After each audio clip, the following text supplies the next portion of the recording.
Você sabia que a Bíblia ela é dividida em dois módulos, o Velho e o Novo Testamento, certo? E a Bíblia toda, né, de Gênesis ao Apocalipse, ela é classificada em 7 dispensações. Repete aí, 7 dispensações, certo?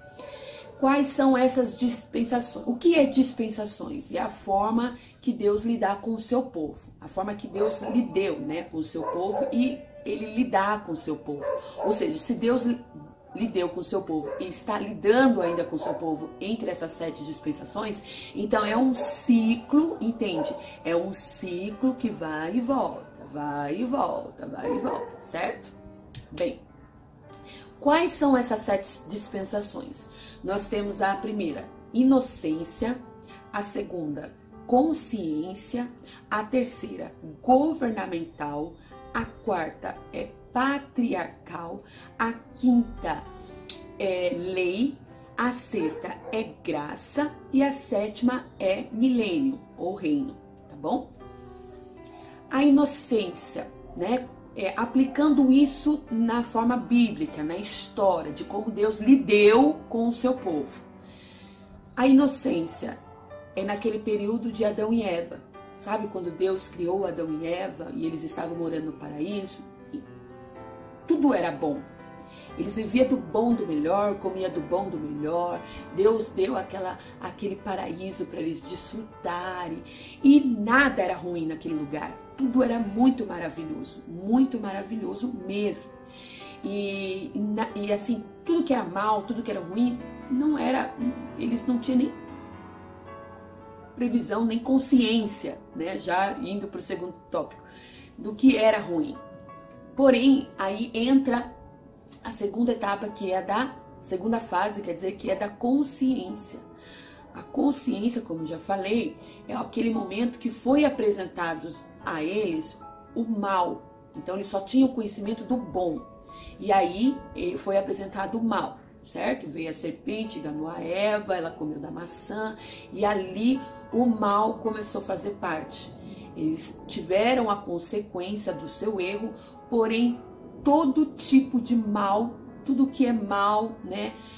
Fome, pestes, pragas, terror, medo, ansiedade, nervoso, roubo, morte, suicídio, homicídio, tudo que é de ruim, tudo que causa dor, angústia, foi apresentado para eles. E eles tiveram que trabalhar para se sustentar, passaram dificuldades, né? Tiveram que suar para comer, para tomar água. Se não trabalhar, não tem comida, não tem água.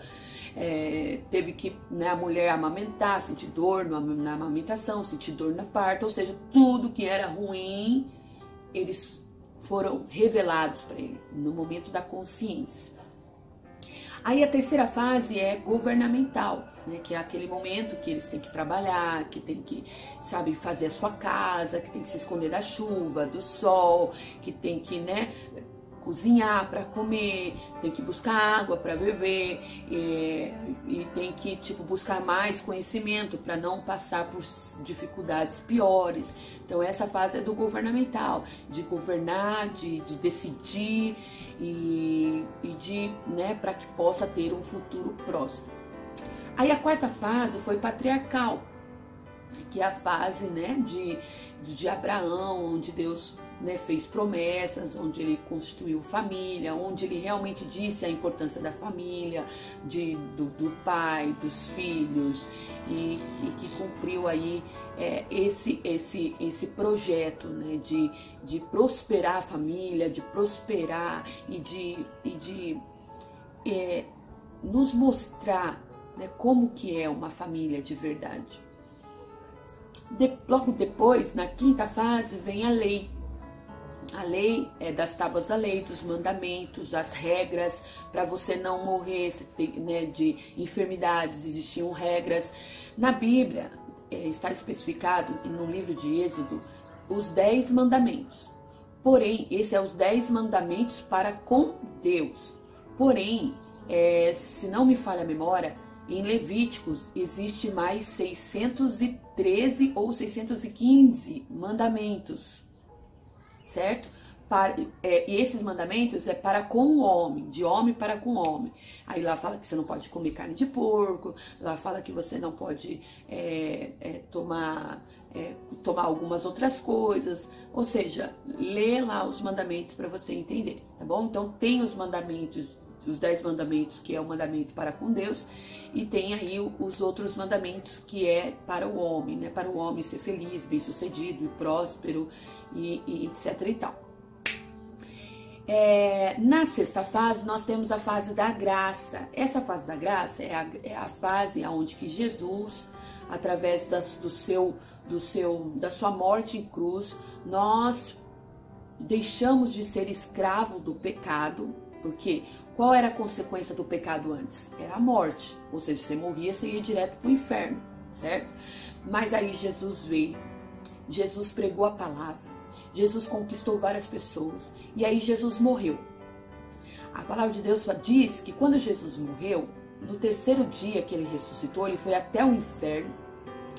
E lá ele salvou as pessoas que tinham morrido antes dele, que estavam cativas, né? Que fala assim que ele desceu no cativo do cativeiro e salvou aqueles que estavam presos. E lá ele pregou também, ele falou do amor de Deus, e aqueles que acreditaram teve a oportunidade de se salvar, tá bom? Isso é Bíblia, isso é história, é só você procurar ler que você vai entender mais profundo. E por quê? Porque antes eles não tinham a remissão dos pecados deles, mas quando Jesus morreu, o sangue dele foi o preço que ele pagou pela sua vida. E através do sacrifício de Jesus, hoje você não é mais escravo. Hoje, quando você peca, você pode pedir perdão diretamente para Deus. Você não precisa de subterfúgio, você não precisa de nada para se chegar a Deus. Ah, mas sabe, aquela pessoa, ela é muito santa, então eu preciso dela, porque Deus não vai ouvir minha oração, porque eu sou pecadora demais, eu faço muita coisa errada, então Deus não vai ouvir minha oração. Mas Deus vai ouvir a oração do pastor, Deus vai ouvir a oração do padre, Deus vai ouvir a oração, né, daquilo que eu creio, daquilo que eu acredito. E não, você não precisa de meios, você não precisa de subterfúgio, você não precisa de nada, nem de ninguém para se chegar a Deus. Porque quando Jesus morreu na cruz, o véu se rasgou. Então você tem acesso direto a Deus, independente do seu pecado, de quantas vezes você pecou. Deus, ele não te vê como uma escória, Deus não te vê como um lixo, Deus não te vê como um desvalorizado, Deus te olha como filho. Você não é órfão, você tem um pai, e este pai te olha como filho, independente do seu pecado.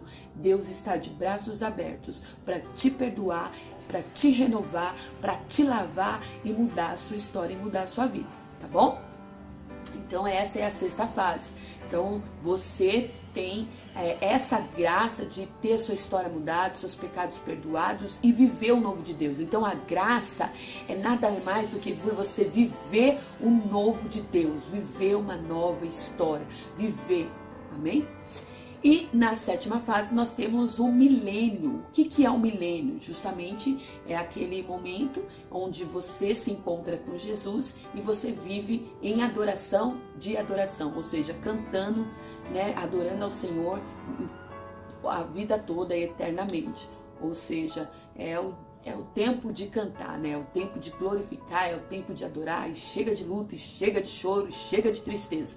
É o momento de viver mesmo em glória em glória. Oh, glória! Olha aí, tá? Aí, agora, sei que tá um pouquinho difícil, tá um pouquinho meio chato talvez de compreender, mas eu precisava explicar isso pra você compreender qual é a fase que você, adolescente, se encontra e qual é a fase que você, jovem, se encontra. Até você que é casado, você vai compreender qual é a fase que você está e por que é tão difícil essas fases, tá bom?